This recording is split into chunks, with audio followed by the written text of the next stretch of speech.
Hello అండి, నేను ఝాన్సీని Adagarla Jhansi's channel నుండి మాట్లాడుతున్నాను. ఈరోజు పుదీనా రైస్ చేస్తానని చెప్పాను కదా, ఇప్పుడు మొదలు పెడదామండి. ప్యాన్ వేడెక్కింది, ఆయిల్ వేస్తున్నాను.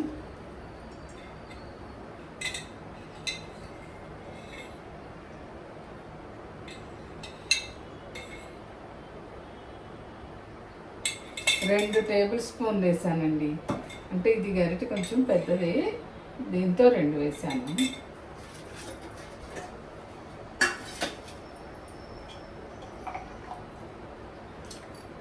ఒక స్పూన్ నెయ్యి కూడా వేస్తున్నానండి.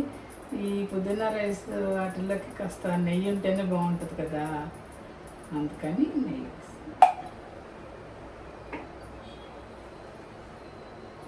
అయితే ఆయిల్ వేడెక్కేలోపు మనం దీంట్లో ఏమేమి వేసుకుంటున్నామో చూపిస్తాను మీకు. ఇంకోండి, బిర్యానీ ఆకు,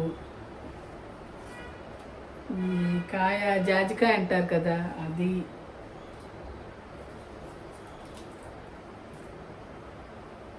ఇంకా దీంట్లో సాజీరా, దాల్చిన చెక్క, 4 లవంగాలు, ఒక ఇది మొగ్గ, లవంగం కాకుండా ఈ మొగ్గ మరాఠీ మొగ్గ అంటాం కదండి, అది 2 యాలకులు వేసానండి.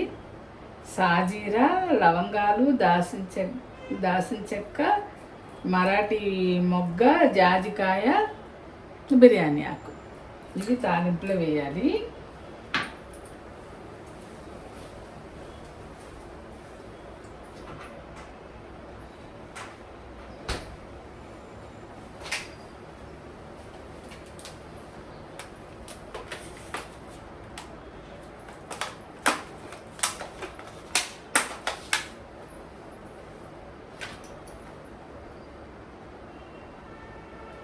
ఆయిల్ వేడెక్కిందండి,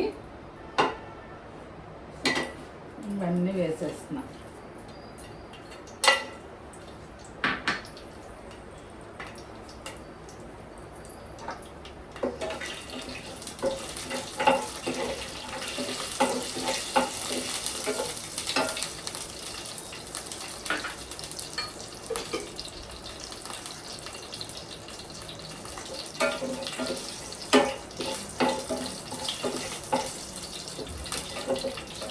ఇప్పుడు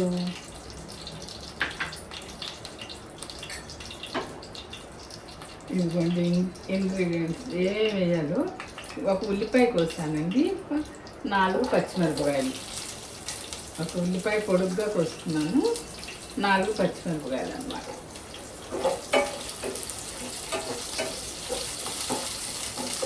ఒక ఉల్లిపాయ వేగనివ్వాలండి.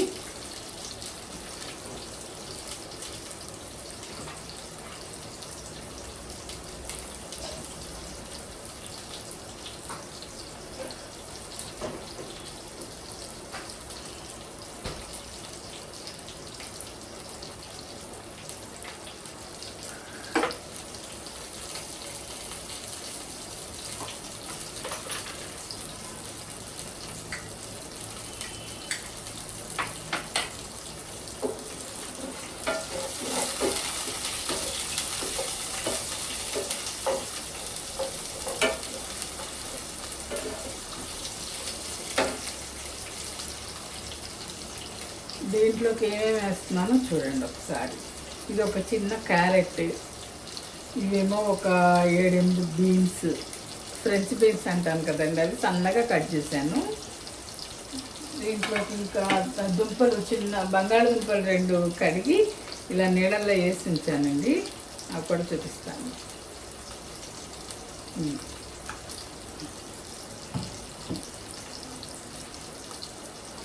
మెయిన్ పుదీనా, ఇది వలిచి శుభ్రంగా ఉప్పు నీళ్ళతో కడిగి పెట్టుకున్నాను అన్నమాట పుదీనా.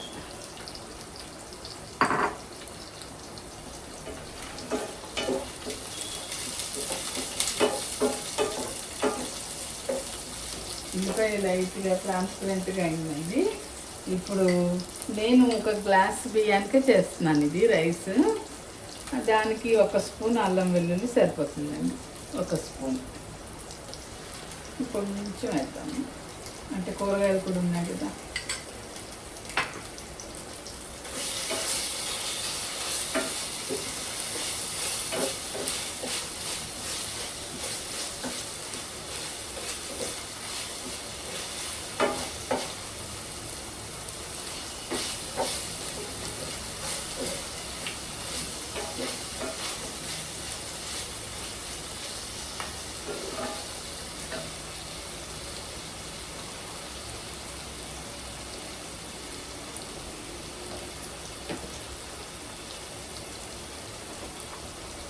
ఒక అర స్పూన్ ఉప్పు వేస్తానండి, ఇంకొంచెం త్వరగా మగ్గుతాయి కదా.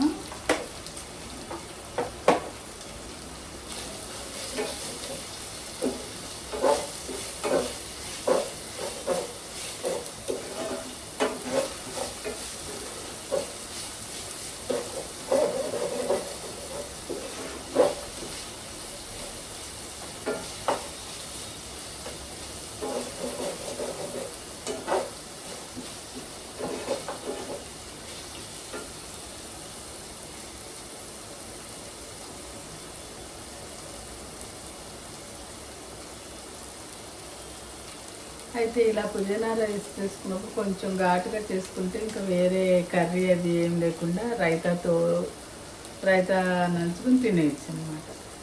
లేదు కొంచెం కర్రీతో ఇష్టం అనుకుంటే ఆలు కుర్మా కానీ పన్నీర్ కర్రీ కానీ చేసుకుని తింటే కూడా బాగుంటుంది.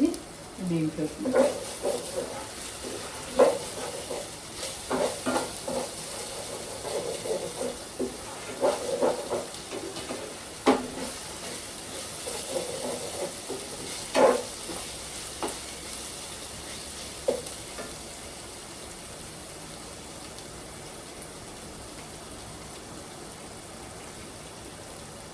ఇప్పుడు ఈ వెజిటబుల్స్ కూడా వేసేస్తున్నానండి.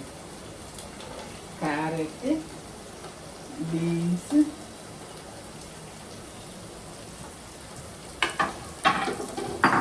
ఈ ఆలు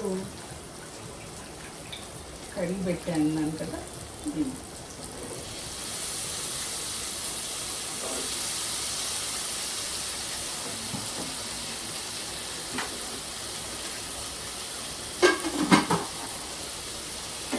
పుదీనా కొంచెం ఈ మగ్గినాక వేద్దామన్నమాట, లేకపోతే మాడిపోయినట్టు ఆకు కదా, మాడిపోయినట్టు. పుదీనా కొత్తిమీర ఒకసారి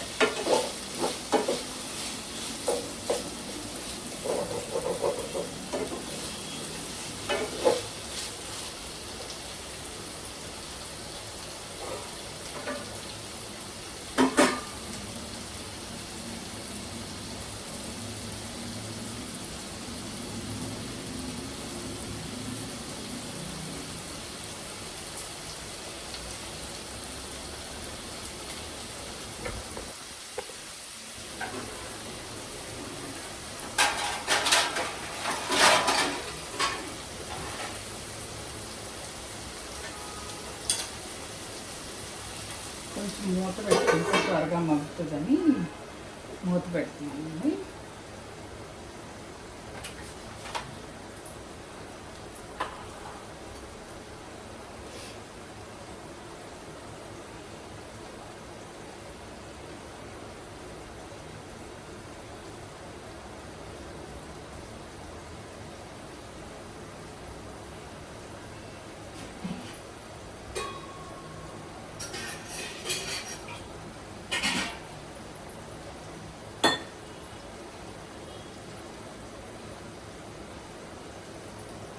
అయితే ఈ రైస్ని మనం కుక్కర్లో కూడా వేసుకోవచ్చండి, ఇలా డైరెక్ట్గా చేసుకోవచ్చు. లేదు ఇంకా ఈజీగా అంటే ఇవన్నీ మగ్గినాక రైస్ కూడా వేసి తిప్పేసి మనం ఎలక్ట్రిక్ కుక్కర్, రైస్ కుక్కర్ ఉంటుంది కదా, దాంట్లో వేసేసామంటే అన్నీ కలిపి సరిపడా నీళ్ళు పోసి ఇంకా మధ్యలో ఒక్కసారి ఉప్పు చూసుకొని కలిపితే చాలండి, కుక్కర్లో రెడీ అయిపోతుంది అనమాట. ఇది ఇలా వేస్తే ఇలా డైరెక్ట్గా నీళ్ళు పోసి కూడా వండేయచ్చు, ఎలా అయినా మన ఇష్టం. ఇంకా కుక్కర్లో అయితే పెద్దగా కలిపే పని కూడా ఉండదు.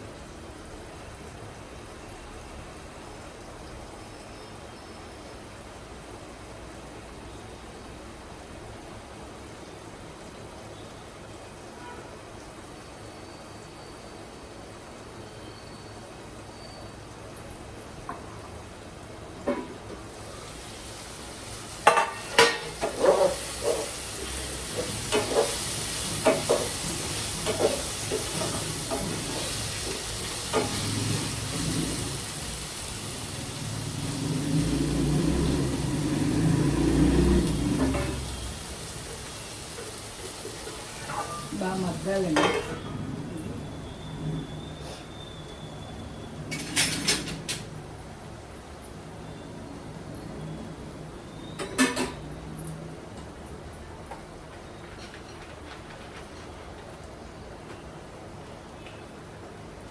జీడిపప్పు ఇప్పుడు వేస్తున్నానండి. ముందు తాలింపులో వేసేస్తే ఒకసారి మాడిపోతున్నాయి, అందుకని ఈ టైంలో వేస్తాను. ఈ ఆయిల్తో పాటు కొంతమంది ఉట్టి నెయ్యితో చేసుకుంటారండి, కానీ మరీ నెయ్యి ఎక్కువ పెద్దవాళ్ళం కదా వాడడం అంటే మంచిది కాదని కొంచెం నూనె వేసి కొద్దిగా నెయ్యి వేసాను అనమాట. అయితే మన దగ్గర అమూల్ బటర్ అది ఉంటే బటర్ కూడా వేసుకుని చేసుకోవచ్చండి. ఆయిల్ కొంచెం తక్కువ వేసి ఆ బటర్ వేసుకొని చేసుకున్నా బాగుంటుంది. నేను ఇప్పుడు నెయ్యి వేసాను.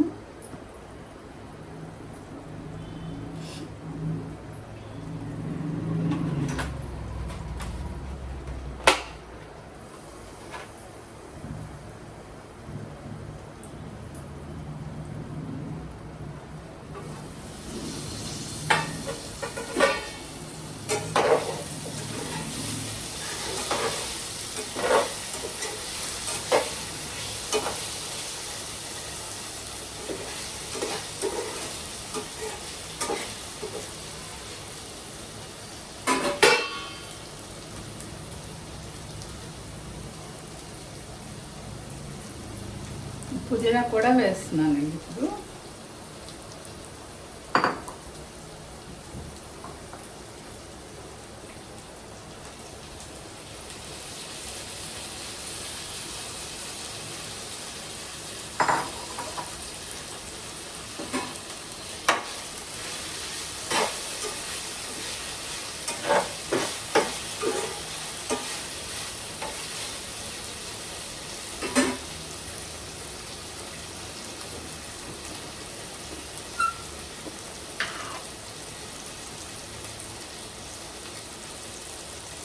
పసుపు,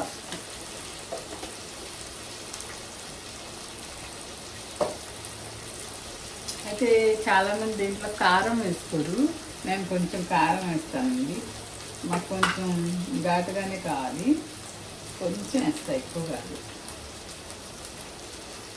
కొంత అంతా పచ్చిమిరపకాయ కారంతోనే చేస్తారు ఎక్కువ, నేను కొంచెం కారం వేస్తాను అన్నమాట.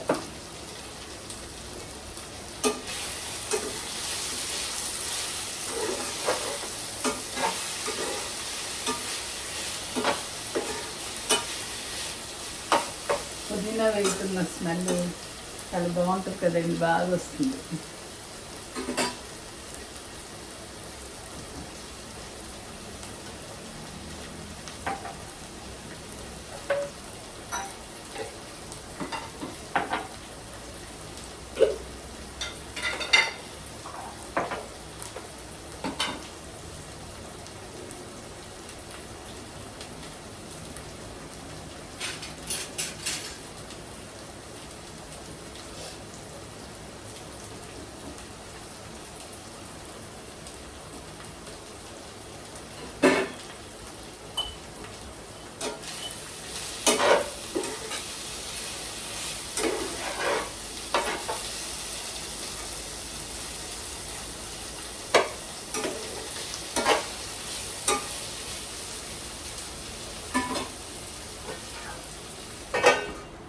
అయితే దీంట్లోకి మనం మామూలుగా మటన్ చికెన్ వండుకోవడానికి మసాలా చేసి పెట్టుకుంటాం కదండి. ధనియాలు, జీలకర్ర, లవంగాలు, దాల్చిన చెక్క, వెల్లుల్లిపాయ వేసుకుని మసాలా రెడీగా ఉంటే ఒక స్పూను, ఒక గ్లాస్కి ఒక స్పూన్ చొప్పున వేసేసుకోవచ్చు. నేను ఇక్కడ ఇప్పుడు ఏముందంటే నా దగ్గర ఈ లవంగాలు, దాల్చిన చెక్క, వెల్లుల్లిపాయ వేసిన పొడి విడిగా ఉంది. ఇంకొకటేమో ధనియాలు, జీలకర్ర, ఇది చారు పొడిలో కూడా ఉపయోగపడుతుంది, విడిగా చేసుకున్నాను అనమాట. ఇది ఉంది. ఇప్పుడు ఈ రెండు కలిపి వేద్దాం మనం దాంట్లో.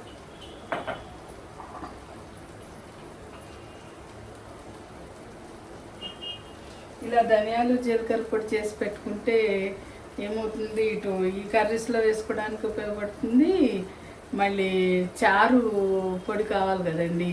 మిరియాల పొడి విడిగా చేసి పెట్టుకుంటే ఏదైనా ఆమ్లెట్లో కొంచెం జల్లుకోవడానికి బాగుంటుంది. ధనియాలు జీలకర్ర ఈ పొడి కలిపి కొంచెం మిరియాల పొడి వేసేస్తే రసానికి ఉపయోగపడుతుందని ఇలా విడిగా చేసుకోవడం అలవాటైంది ఈ మధ్య.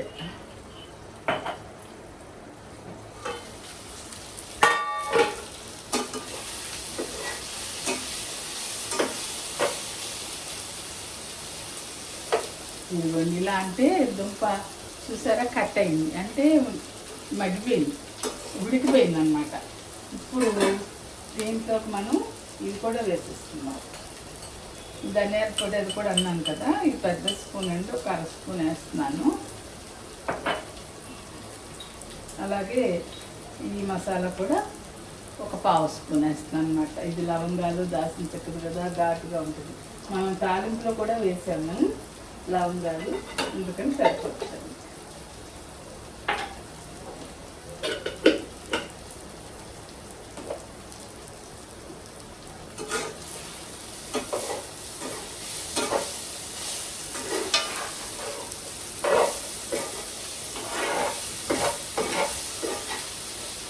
దుంప చక్కగా ఉడికిపోయిందండి. ఇప్పుడు ఏం చేయాలంటే నేను బియ్యం ఒక గ్లాస్ కడిగేసుకుని నానబెట్టి ఉంచుకున్నాను అనమాట.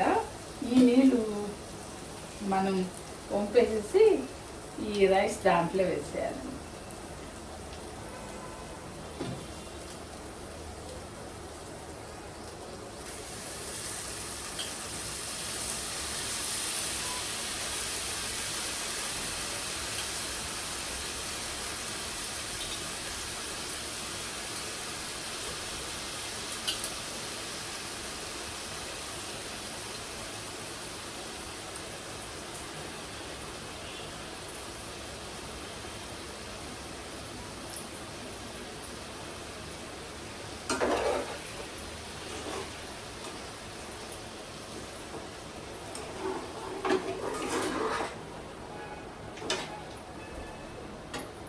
ఇందాక ఒక అర స్పూనే వేసాను కదండి ఉప్పు, ఇప్పుడు ఇంకొక అర స్పూన్ వేద్దాం.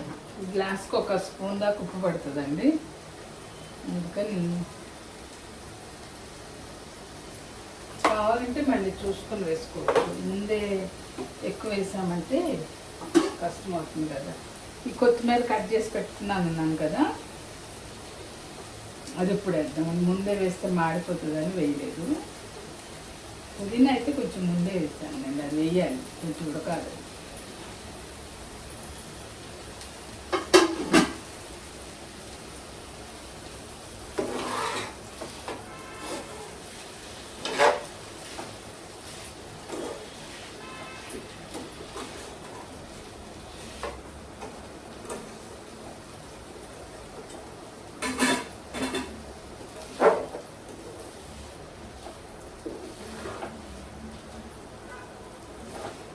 కొంచెం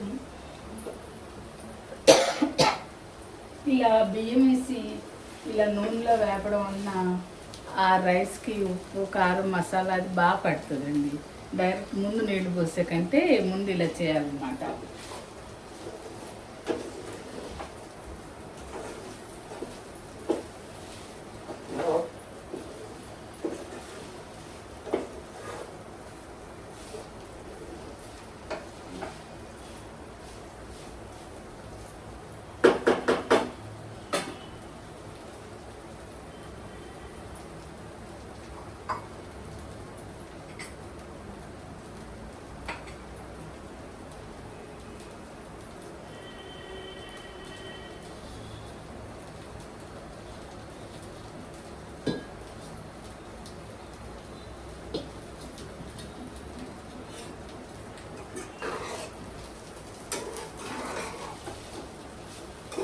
కాస్త అయింది కదండి. ఇప్పుడు ఈ నీళ్ళు నేను ఇందాక బియ్యం కడిగినప్పుడే కొలిచి పోసుకున్నాను, 1కి 2.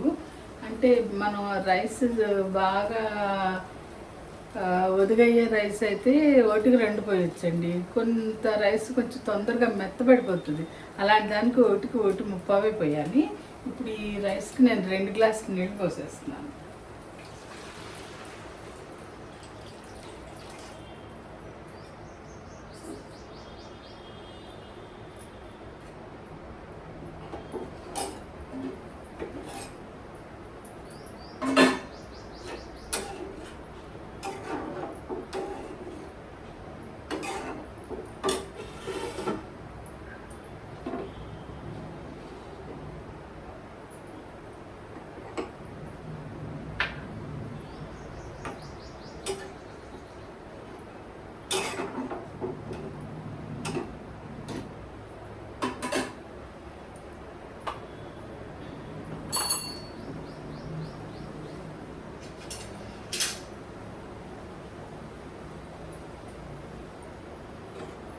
ఇప్పుడు కొంచెం ఉప్పు చూసుకోవచ్చండి.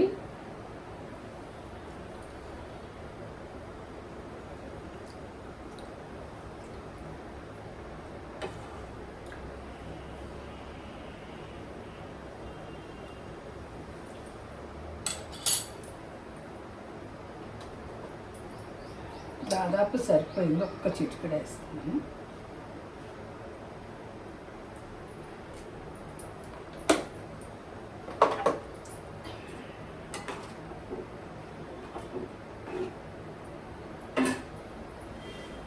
ఇప్పుడు ఇది మూత పెట్టేసేద్దాం.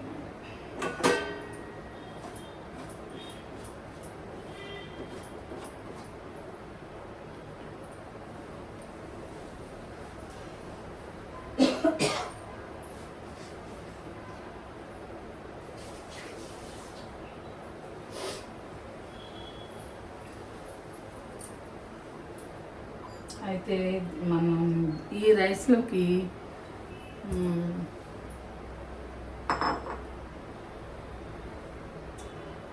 రైతా చేసుకోవాలి కదండి, రైతా ఉండాలి. దానికి కావాల్సినవి ఒక ఉల్లిపాయ, అంటే మన ఉన్న మనుషులను బట్టి కదా, ఎక్కువ కావాలంటే ఎక్కువ చేసుకుంటాము. నేను మాత్రం ఒక చిన్న ఉల్లిపాయ, ఒక పచ్చిమిరపకాయ సన్నగా ఇలా కట్ చేశాను. కనబడుతుందా? దీంట్లో అడుగున కొత్తిమీర కూడా ఉందండి, మీకు చూపిస్తాను.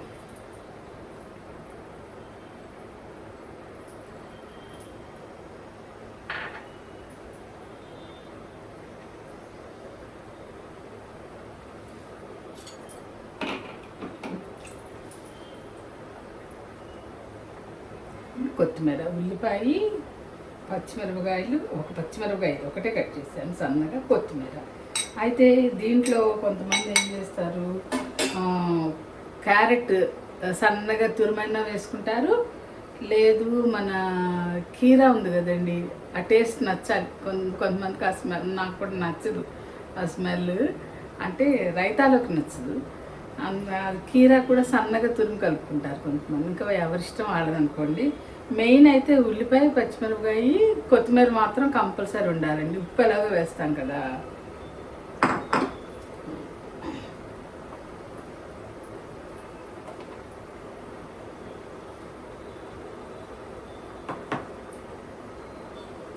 కాస్త ఉప్పు ఈ మనం కలుపుకునే పెరుగుకి సరిపడా అనమాట అండి వేసేసి, దీన్ని ఏం చేయాలి, మన పెరుగు పచ్చడిలో కసలు ఆడకుండా ఉండాలంటే ముందు ఈ ఉల్లిపాయలు కొంచెం ఉప్పేసి ఇలా కలపాలండి. లేకపోతే కొంచెం కసకసలు ఆడినట్టు నంచుకుంటుంటే ఉంటుంది. ఇలా ఉండటం వలన ఈ ఉల్లిపాయ సాఫ్ట్గా అవుతుంది అనమాట. ఇలా కలపడం వలన కొంచెం ఉప్పేసి ఇలా కలిపేసుకోవాలి.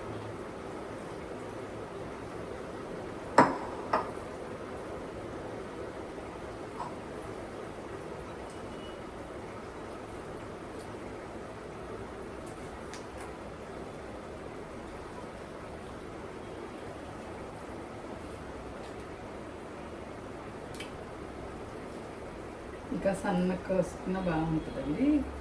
నేను కొంచెం పెద్దగానే కోసేసాను.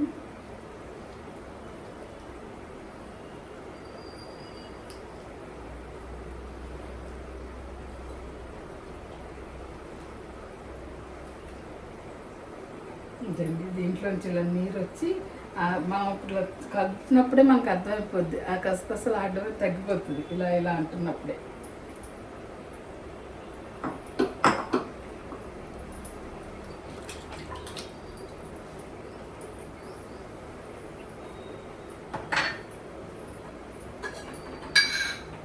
అయితే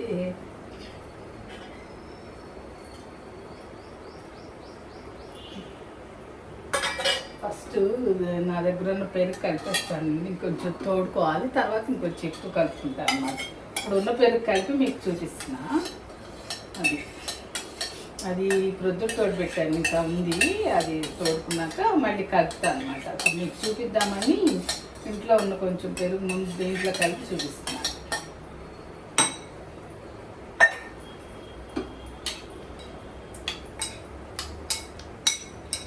ఇది కూడా ఉప్పు చూసుకుని సరిపోతే కొంచెం కలుపుకోవడమేనండి. ఇలా ఉంటుంది. ఇంకా పెరుగు కలపాలి దీంట్లో.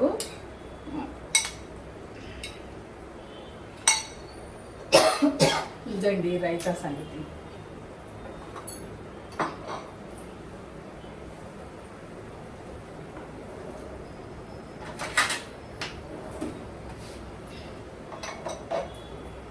ఇది ఒకసారి మనం కలుపుదాము. ఈ రైస్ ఎంతవరకు అయిందో ఏంటో.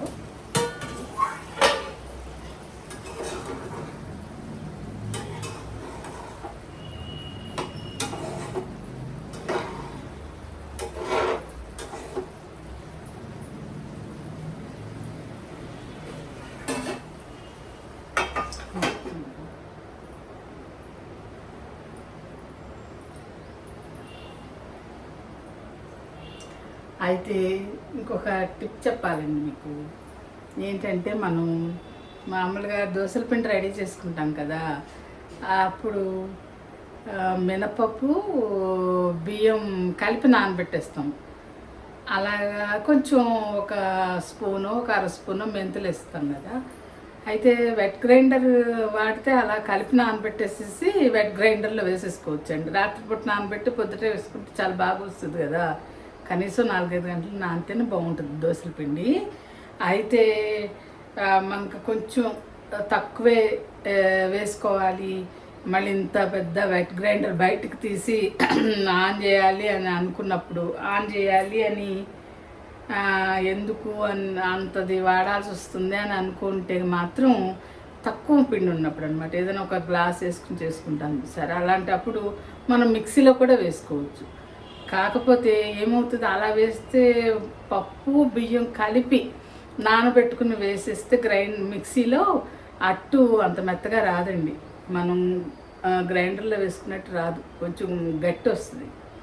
అదే మనం గ్రైండర్లో వేసుకుందామని ముందే అనుకుంటే మాత్రం, గ్రైండర్లో కాదు మిక్సీలో వేసుకుందామని అనుకుంటే నానబెట్టినప్పుడే బియ్యం విడిగా మినపగుళ్ళు విడిగా నానబెట్టుకుని ఆ మినపగుళ్ళలోనూ బియ్యంలోనూ కొంచెం మెంతులు వేసుకుని నానబెట్టేసుకోవచ్చు. రెండు విడివిడిగా కడిగేసి మిక్సీకి వేసినప్పుడు కూడా ఏం చేయాలంటే విడివిడిగా గ్రైండ్ చేసి కలుపుకోవాలి.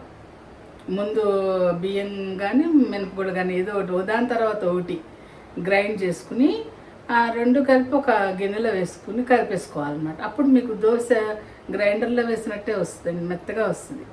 మీరు ట్రై చేసి చూడండి. ఒకవేళ చాలామందికి తెలిసే ఉండొచ్చు, తెలియని వాళ్ళకి చెప్తున్నాను అనమాట. ఇది ఒక మంచి టిప్ మనం మిక్సీలో దోశల పిండి వేసుకోవాలి అనుకునే వాళ్ళకి.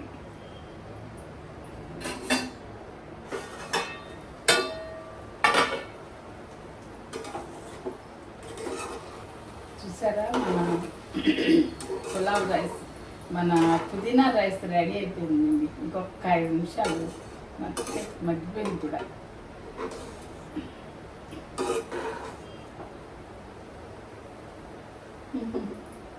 కొంచెం నీరుంది, అది అయిపోతే అయిపోతుంది.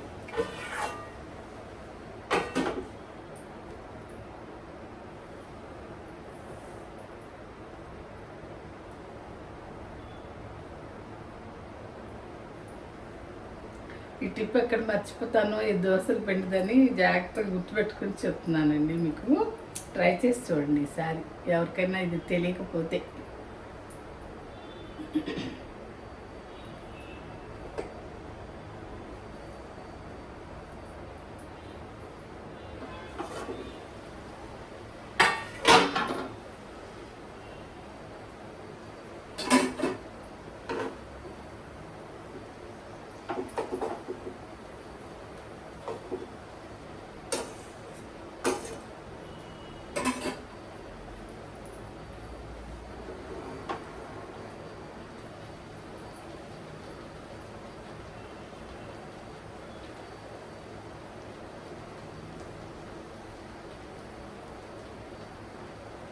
చూసారా,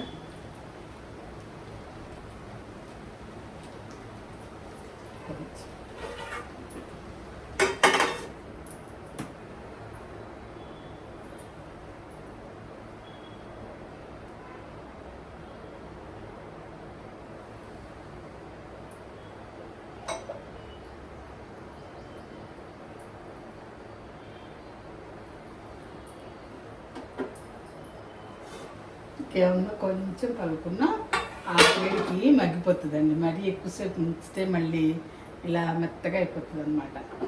అది మన పుదీనా రైస్ రెడీ.